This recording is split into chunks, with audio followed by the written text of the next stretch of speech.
Hello and welcome to So No Kids, the podcast designed by women without kids for women without kids. This is a place for an open and honest discussion about how it feels to live life as a child-free woman. We kick off our interviews by speaking with Kate about not being able to have children, looking for purpose, finding your people, and tactless gynaecologists. Welcome, Kate, to So No Kids. It's an absolute pleasure to have you. Thank you. It's so nice to be here. I'm really good to see you. So we're going to kick things off with our first introductory question, which is, how did you come to be a woman without kids? So I'm 40. I think I've probably always had a bit of a habit in my life of not being particularly great at sort of future planning and just was, I guess, wandering through my 30s. It was in not a great relationship, which I should have ended much sooner. And then COVID came along and I half-heartedly thought I might want children, but hadn't really delved into whether it wasn't something that I felt really deeply in my soul. And often found myself talking myself out of wanting children because I thought it would be too hard. I thought you have to have sort of immense financial security. I haven't always had the best health. And so all these worries and excuses, I think, made me not choose that path in a really committed way, I guess. And then last year I started experiencing lots of symptoms that when I Googled them, they only really spat out menopause. And after going to see my GP and luckily having healthcare through my work, I was diagnosed with something called premature ovarian insufficiency, which basically means I can't have kids and that I'm going into a sort of early menopause. So that decision, I guess, has also been taken away from me. And I realise I'm 40 now and, you know, that is a tricky time anyway. But, told even IVF wouldn't really be a goer. So it feels like that option has been sort of taken away. Wow. How was that to hear? Well, it was hard to hear. It was made harder to hear by the gynaecologist's delivery of the news. Oh my God. I mean, I think she's actually regarded as one of the best in the biz, in the gynae biz. But when she told me, because I'd been experiencing all of these symptoms and my doctor's been great. So there's something called a follicle stimulating hormone. And when that's relentlessly really high, it's basically, now I might get this wrong. Okay. Disclaimer. It's sort of like this. That hormone helps you to sort of push out your egg every month. And when there's nothing there to push out, it goes into overdrive. Yeah. And then that brings about a bunch of symptoms. So then when I went to see the gynecologist, I think maybe I just didn't really know what to expect, that I was hoping it was just stress or something. And then she was like, pop me on the bed, pop the wand scanner thing at me, and just sort of right there and then said, oh, yeah, you can't have kids and I wouldn't bother with IVF. No. And so I got really upset and I was crying and she was like, oh, so did you want kids? Because I think she'd asked me at the beginning if I was in a relationship and stuff. And I was like, it's kind of not the point. I just wasn't expecting this. No. On the table while she's doing the examination. With the thing still at me. Oh, That's horrendous. goodness. At least let me get back into my trousers. Yeah. Exactly. Let me get dressed. Wow. It's a life-changing thing they're Yes. about to tell you. Like, it's really besides the point if you're in a relationship or even if you're like, I don't know. Like, for me, I don't think I've ever wanted children, but if someone sat me down and said, well, you can't have them, I'm sure that would open up a whole world of ideas and things that I would not have expected to come. Like, it's quite an overwhelming thing to then have to deal with. I always thought I think I would love to have a family if I was with the right person, but I knew I didn't have the support to do it solo. I definitely knew that. So that was something that I 100% knew that I would find it too hard to be a single parent going down that route. But I love kids. I love my niece and nephews. I'm a caring, mothering person. I think it's something that once that got taken away from me, I did feel, at first it was just the shock. And now I feel sort of year on, I am probably grieving a little bit of by having that option just taken away in such a sort of brutal way. Especially, you guys have lived in London, it feels like women have kids here. I mean, maybe not even just specifically here, but it does feel like it stretches on into your 40s. And so I'd never had any issues before with my menstrual cycle or anything. It was really only since in the last couple of years. And so it did feel like it kind of came out of the blue. I think we do feel like we've got that extended time compared to like our parents, Totally. you know. And my mum had me late and my brother. Yeah. And there was a history in my family of women having children in their early 40s. So maybe I even had that subconsciously going, I can put it off. Definitely. I think what you've seen really deems what's possible, doesn't it? Yeah. For what comes next in your life. I was having a conversation with my therapist yesterday. We were talking about a new relationship and she said to me, well, actually, you know, if you wanted to go on and have children. And I was thinking, I'm 41. It was interesting that she still thought that was a possibility for me.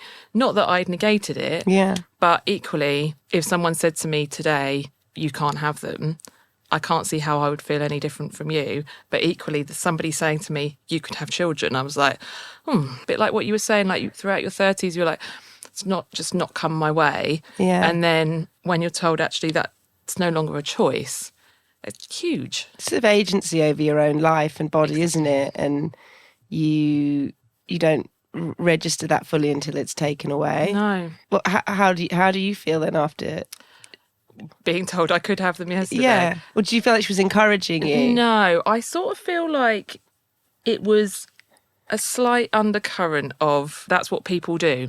You know, Yes. It was kind of if you were to think like that and you could move in together and you could have kids. And I was like, hang on a second, maybe I don't want to move in together and have kids. Yeah. Maybe I just want to see this man 2 to 3 times a week and have a lovely time, you know? And it's, I get I've got a bit of a bugbear about people assuming that we're all the same and we all want the same things. Yes. Yours. Yeah, we just want the choice, don't we? Exactly. And I can understand why people want to put what's deemed normal onto everybody and assume that you want the things that most people are sort of striving for. But then I say most people, and actually I have lots of friends that don't have kids, both single and who have chosen that in their partnership. So I guess it's becoming less normal. Having that decision taken away from you. So anything that you want, you then suddenly see it everywhere. Yeah. And so I think the thing that I'm sort of struggling with now, I think I've always been someone who like wants to be in the gang. I get FOMO. I love being around people and my friends and family, etc. To then be at a life stage where you're not doing what everyone else is doing, I have been struggling with that. And I feel embarrassed saying that because it's like, oh, what? So you just want to be a sheep and be like everybody else? But to me, it's deeper and it feels like, no, it's having a female body and wanting to experience all those things that body could experience, and then experiencing all the emotional heft that comes after that and feeling like, oh, I'm not going to have that. So what am I going to have in place of that? I think there's lots of things that can bring meaning and purpose, and a child's obviously kind of a quick fix to getting that. It's one maybe quick and fix. a mixed bag. I mean, maybe not a quick fix. And a mixed bag. And I'm only, clearly the way I'm talking, because I'm in this kind of grief stage, is that I'm only seeing the good things. And I think for a long time in my 30s, when I was avoiding the question as to whether I wanted kids, I actually only saw the bad things. Same. I think we're preconditioned as well to just, like you say, like presume it's just going to happen one day and kick that can and kick that can. I was kicking that can hard. And like when you are able to kind of reset and be like, okay, what am I going to do instead? I think as much as that can also be a bit daunting and like, and at the moment where you're surrounded by people who are with toddlers and things like that, where it's so consuming and it does feel like another world. But then actually when you start thinking about what I could do instead, and there's all these different avenues that may not have been possible before that actually start to be quite enticing, I think. I don't know, there is something in that freedom. and being able to have children in your life but not have to do the hard bits, I guess. So you've decided, obviously, not to have kids. Mm-hmm. What led you to that decision? Because obviously you're in a relationship and in a position where you could potentially. Yeah, and I think that actually made it more difficult, because it was like, well, I've got every single domino in place to just wipe them all out and start a family.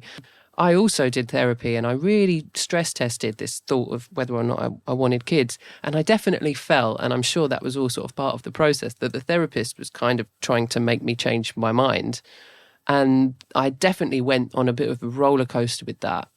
And it was one of the many reasons why I wanted to do this podcast. Is I wished I'd had a resource of just listening to people talk about their situations.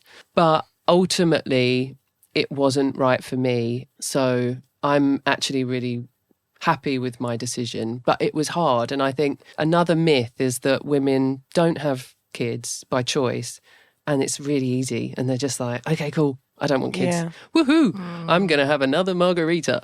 And like, actually, I found the year of really thinking about that, even though I'd never seen myself as a mum. And, you know, I'm sure there's all sorts of other reasons, good and bad, from my own, like, growing up, that is the reason why I felt like that.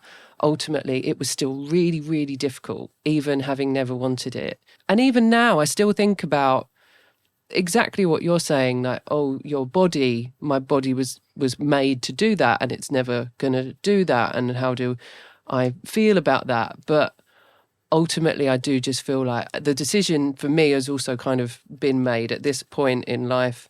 I don't see myself like U-turning. I do feel like the door has shut, and I've just got to move forward and be confident that actually that wasn't meant to be for me. And I feel like that I find quite helpful.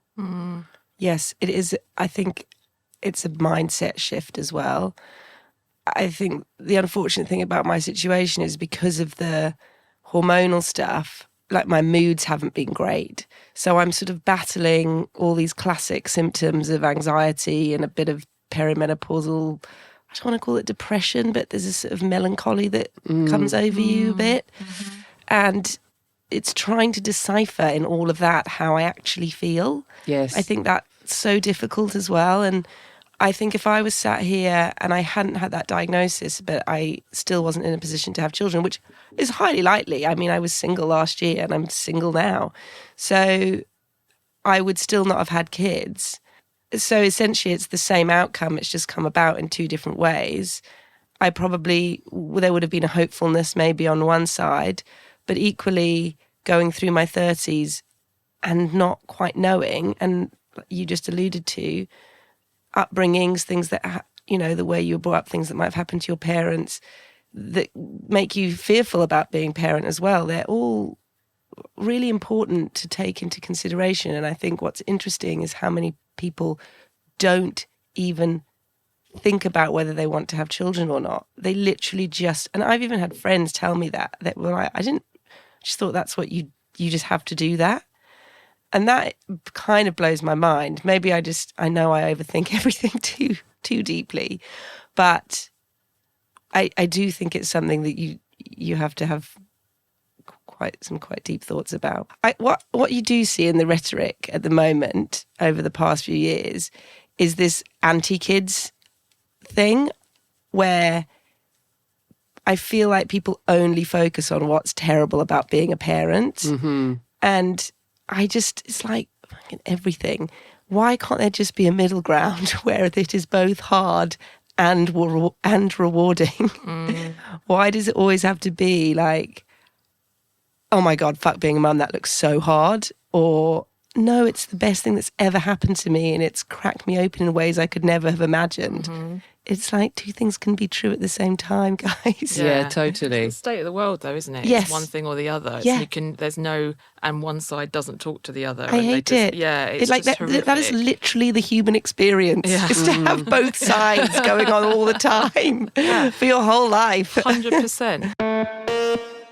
Me and my friend were talking about this actually a couple of weeks ago, about whatever is going on in your life, it is so easy to default to what is bad and what you haven't managed to achieve. Yeah. And everybody does that, whether they have children or not. You really have to remind yourself of that when you're going down a negative thought spiral or you've just jumped in the self-pity pit. Like, you just really have to remind yourself that popping out a sprog does not equal life complete, perfect happiness. No. And that, again, on both sides, there's difficulties. And I think for me at the moment, you guys can probably speak to this as well, and maybe also because I don't have a partner, it suddenly feels like there's this cavernous space that is my future. And then it's going, well, what am I going to fill that with? What am I going to fill that with? I want it to be meaningful. I want it to sort of speak to who I am as a person. But I feel completely overwhelmed. There's so much possibility. Anything. Yeah. It could be anything. Yeah. That's which is a great privilege. I just want to caveat that. But where do you begin? Where do you begin? Yeah, I get that. I get that. For choice. I feel like Any tips? Do you know what? Garden? It's interesting. Do you want a garden? I feel like my garden is my maternal instinct. Yes. I think really a garden and a love dog. But ideally I'd be sort of winning the lottery as well, so I wouldn't have to necessarily work. Yeah.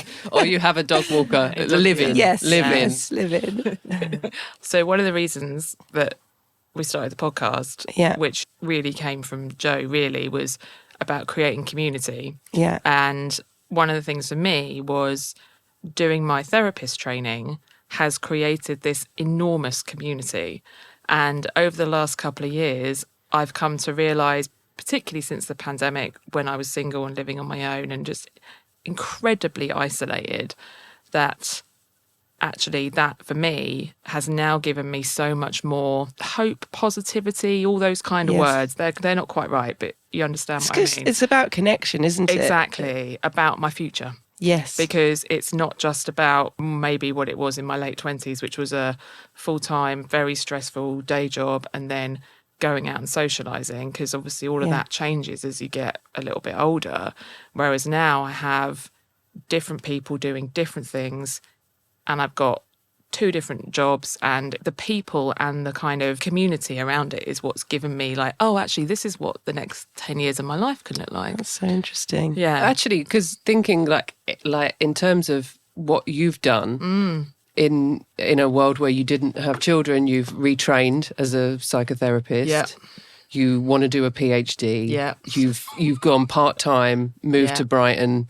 And actually, I think that's a really perfect example of a very inspiring way to do something different. Yeah. What I think is what focusing on my career really hard throughout my 20s and early 30s has given me is the independence and the luxury, really, to be able to make that choice to work part-time and pursue other interests and have 2 different communities. Because I was similar. Like I was in a relationship for 11 years until I was 31.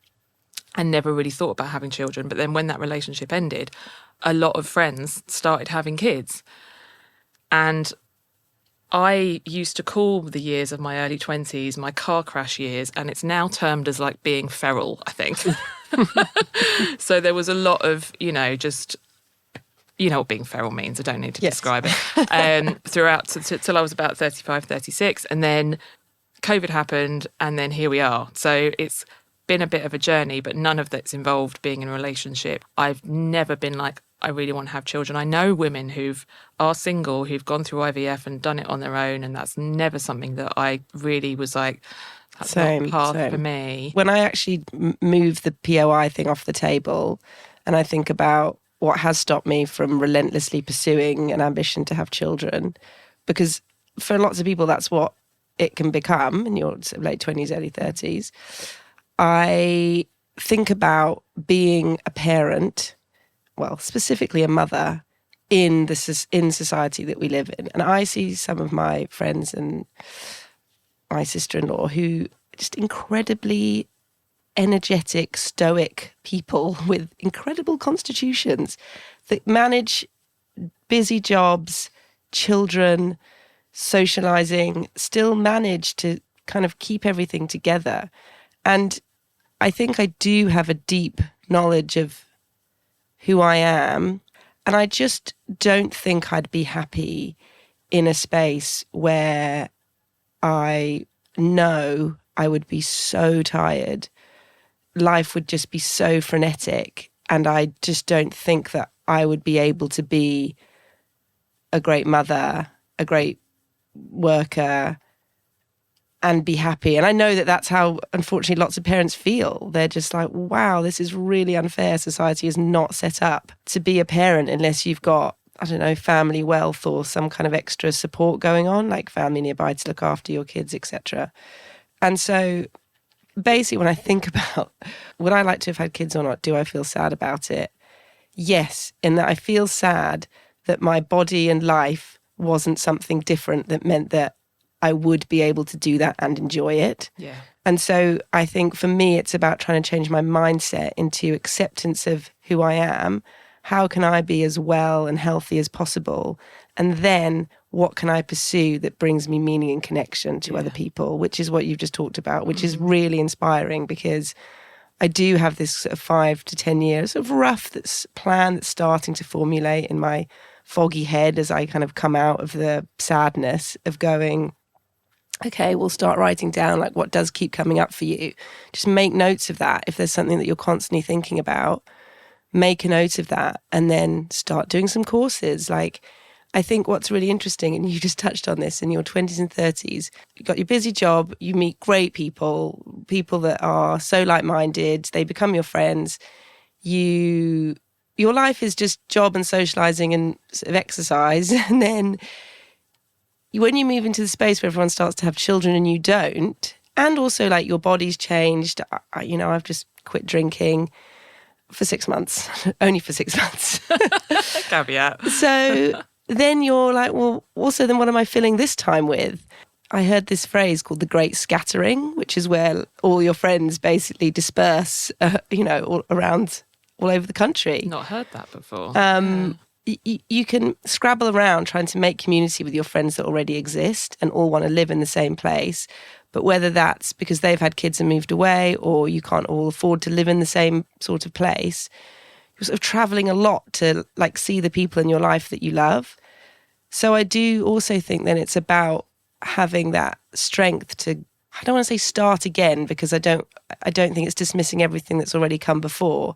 But in a sense, there is you do need to form new connections and form a new community where you're not just sat overthinking about, oh, I wish I had kids, because that would answer all my problems. Yeah. And where I think it's so important to have people that relate to what you're dealing with and what you're going through. Yeah. In the same way, I'm never going to relate as well to my friend telling me about what's going on with their kids as maybe another mum does. I can only get so far because it's not my lived experience. I think in the same way, it's like as we shift into a slightly different way of life, it's so lovely when, and that's not always just other women without kids, there's a whole realm of people that are living slightly less conventional lives, or maybe for them they have a family but the family nucleus isn't the most important sort of value that they live by. I think we have friends as well who have a family, have kids, but they also feel the importance of friends within that from a sort of left-wing perspective, even question the sort of family construct and things like that. So just having people who are open to different ways of living is so important as we go into this next chapter. In Brighton and Hove, there is such a community of people who live life in such different ways. I know when I used to live in Walthamstow, and I know when I was there, if you went out 11 o'clock on a weekday, it just felt like, you were tripping over prams left, right and centre. It's a certain way of life that was being lived, from my frame of reference there. Whereas I don't feel like that where I am now. And I feel like you meet people and it's not assumed that you're doing things in a particular way. I do feel lucky that I have got friends who I would say a significant proportion of friends who don't have children. And it does make me question, have I just chosen people and we all just subconsciously didn't want kids? But then in that mixture as well, there's people who are on the fence or just couldn't have them. So I think when you're doing the comparing and despairing as well, just have to remind yourself that you're comparing yourself to a very particular person who actually doesn't exist. It's just because you're blinkered, you're only looking at that one thing, that there's people living all sorts of different lives. Yeah. And I think my thing is I can become very obsessed with other people and how they're living and how should I be living. And it takes a lot of practice to just keep coming back to, what do I want? What do I like doing? What do I want in my life? And also accepting that even managing to achieve the things you want to achieve and have great community, like, you're going to feel grief and sadness and all sorts of different emotions about different things in your life. And there's just no getting away from that. But I think what you can do is get peace of mind. Yes. I feel like, I don't mean productivity in the sense of like tech bros forcing you to have a growth mindset all the time. But I mean a sense of purpose and peace of mind and productivity. And I hate that word because I think it's been like misadopted. Is that a word? But productivity in the sense that doesn't even have to be work. Just something where you feel like you're growing is just so important. And I think that what's happened with this news, and that I've become overwhelmed by it, and I've become slightly paralyzed by like, okay, what do I do now? And I'm just working through that, which is why it's really inspiring to hear about your journeys. Feels like a good time to ask, what do you love about your life? Oh, that's a nice question. What do I love about my life? I love my friends, and I feel very blessed that that chosen family is in my life. I feel lucky that I have a job that I don't dread going to. I think that's as much as we can hope for with work, to be honest. Okay, I like having a job that is so silly and fun, really. I mean, it is stressful, but compared to what lots of people are getting up to every day at work, I think that, that is pretty great.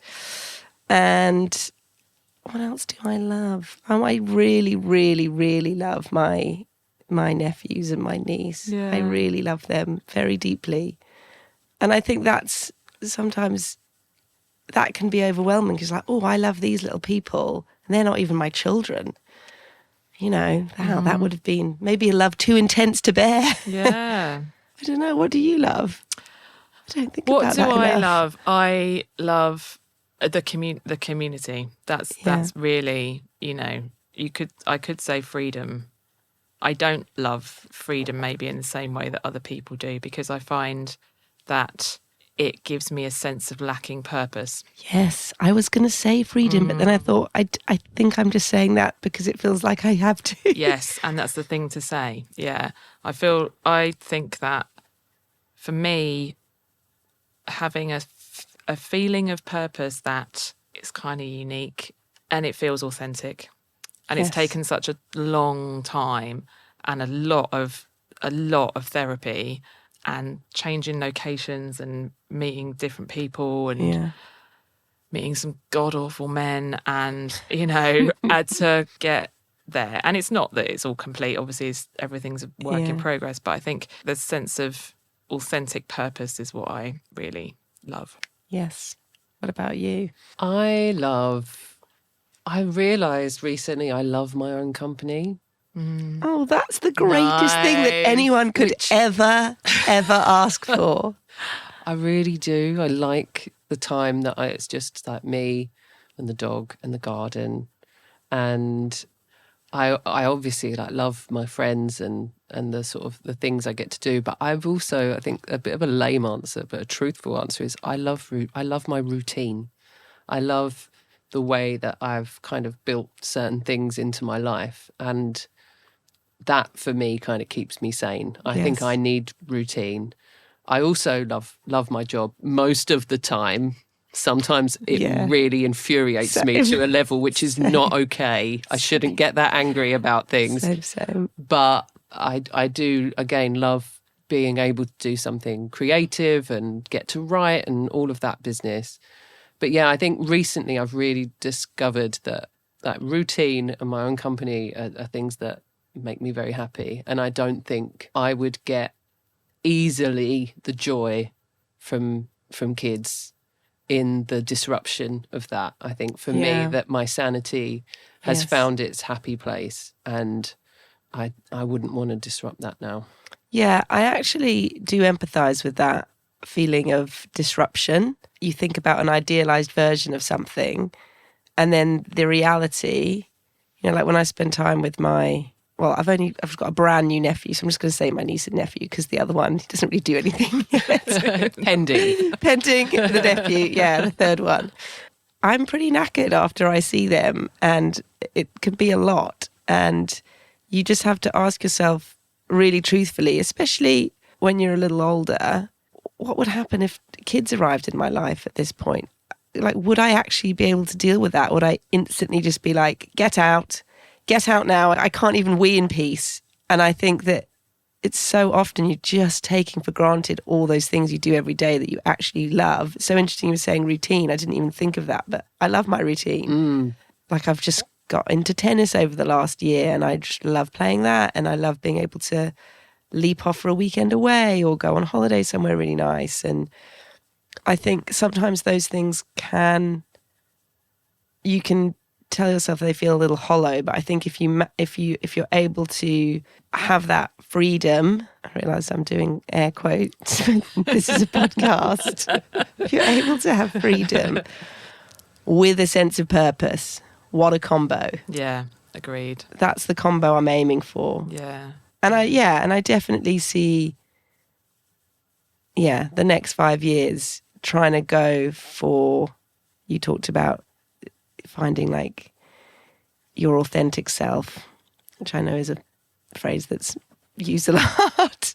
Makes me cringe slightly saying it, but it's such a shame. So much language has just been like, the word trauma, for example, now has so many connotations, where actually it's such an important word to be able to use when you need it. Or boundaries, authenticity. These things are all very valid. We've just been drowned and flooded in internet culture. Yes, but they're still valid. They're still valid. Yeah, because ultimately it's just that peace of mind. If you've got that purpose, then I think it's just hugely important, and it gets you away from the doom spiral of your own negative thoughts. And this is another thing that gets repurposed. Focus on what you do have and not what you don't have. But there's a lot of truth in it. Yeah. So massively, because I live by myself, and sometimes I'm like, I'd love to live with somebody, and then you got to flip that and go, well, enjoy this, because one day you might, and then you might find it really annoying, and you'll think back to this point and be like, that was nice and peaceful. I love that. Yeah, exactly. You just have to remind yourself that you and your life is just a work in progress, and you just try and find that purpose, and just do not compare and despair. Like, that is just not a good way to live your life. No. Turn the social media off. Turn it off. Yeah, exactly. Turn it off. Exactly. Mute everyone. Yeah. Go in the garden. Just get a garden, basically. Yeah, exactly. Thank you ever so much, Kate. Thanks, guys. That was you. really inspiring, actually. Thank you. Lovely to have you. Bye. Cheers. Thank you. Huge thanks to Kate for such a thoughtful conversation to kick things off. There's so many reasons people don't have kids, and over the next few weeks, we're diving into all the different perspectives on what it means to be a woman without them. Can't wait to share more with you. See you next time.